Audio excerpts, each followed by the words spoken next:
திருப்பூர் மாவட்டம் உடுமலையில் அக்டோபர் 8 அன்று மாலை திடீரென பெய்த கனமழை பல இடங்களில் வெள்ளப்பெருக்கை ஏற்படுத்தி பரபரப்பை உண்டாக்கியது.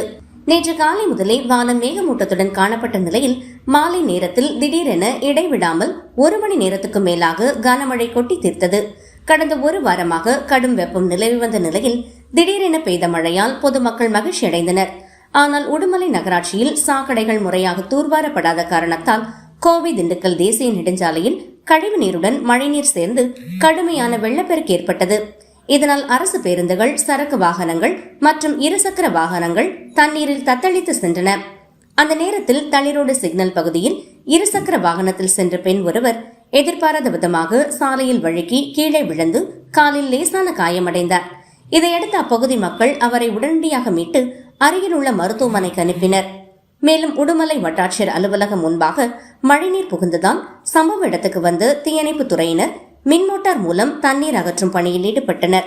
சாக்கடைகள் சீராக தூர்வாரப்படாதது வெள்ளப்பெருக்கிற்கு காரணம் என சமூக ஆர்வலர்கள் தெரிவித்துள்ளனர். மேலும் எதிர்காலத்தில் மழைநீர் சாலைகளில் தேங்காதவாறு பாதாள சாக்கடை பராமரிப்பை வலுப்படுத்துமாறு நகராட்சி நிர்வாகத்தை கேட்டுக் கொண்டனர்.